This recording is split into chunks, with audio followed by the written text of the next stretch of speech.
Hello guys, have a wonderful day. So today I bought some anthurium plants and also cactus guys dito sa Southwoods, malapit sa amin sa Silang, Cavite. So ayan, sa makikita nyo, ang gaganda nila at sobra na naman akong nahumaling dito. So bumili ako ng cactus.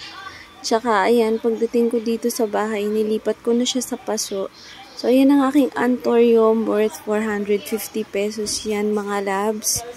So, pero pikit pata na lang. First time kong bumili ng anthurium na ganyan. Ang mahal pala. So, ayan, parang may pagka-red, na may pagka-pink yung anthurium na yan.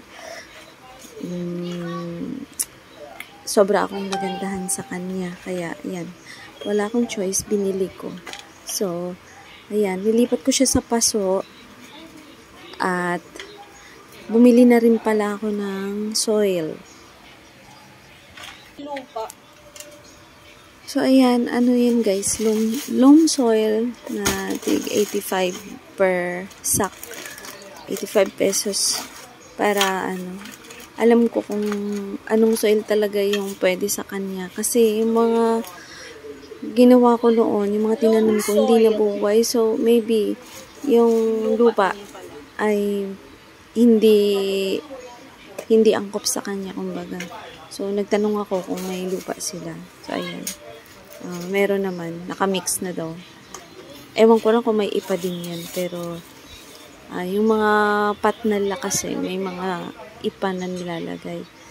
So, sabi niya nakamix na daw. So, hopefully, ayan, mabuhay ang aking anthurium plants na binili kasi, para sa akin, mahal na yan, guys. Kasi hindi naman ako nabili ng mga ganyang halaman na may, may, may presyo. So, ayan. Tinatanim ko kasi, pangit yung lupa, no?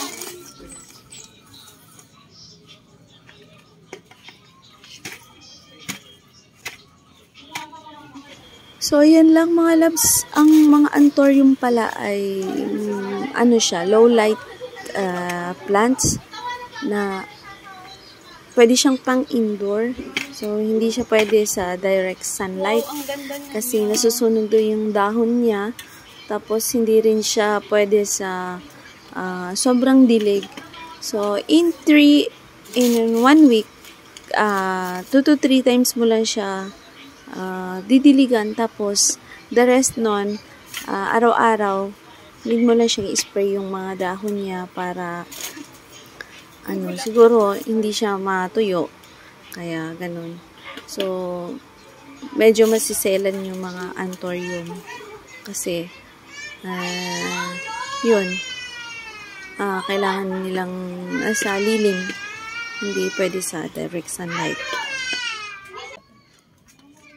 Maliit pa. Baby pa.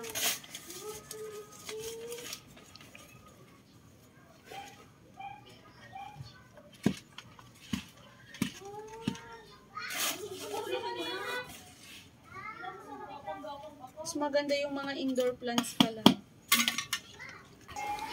Tsaka bumili din ako ng cactus guys. So, isang peraso lang muna kasi ang mahal. Alam nyo, 3 klase lang yan pero nagbayad na ako ng 850 pesos. So, yung cactus lover ako guys. Kaso hindi ko alam bakit hindi siya nabubuhay sa akin. So, hopefully this time, yan, binili ko. Sana mabuhay siya at sana maparami ko sila. Kasi napakamahal bumili ng mga ganyang halaman. Kahit ganyan-ganyan lang kung wala kang pera. Kung walang sobre yung pera mo, hindi ka makakabili. So, ayan na. Baka mamamatay siya. Thank you for watching mga langga. Sana patuloy niyo yung suportahan ang aking channel kasi ang may old content hindi na pwede yun. Kasi malaki na nga si Aljun. So, nagsishift ako sa ibang content. So, hopefully, will you guys continue to support my channel because and hopefully I get back my monetization this month. I love you guys. Thank you for supporting me. So, ayan na ang aking anthurium at ang aking cactus. So, meron akong dito sa bahay na maliit na na mini garden. So, indoor. Dito lang yan sa loob kasi mahal. Kanya nga, spray. Baka i-shelf dip doon sa labas, char. So, yan. Thank you again. I love you guys. Have a good day. Keep safe, everyone. Love you all.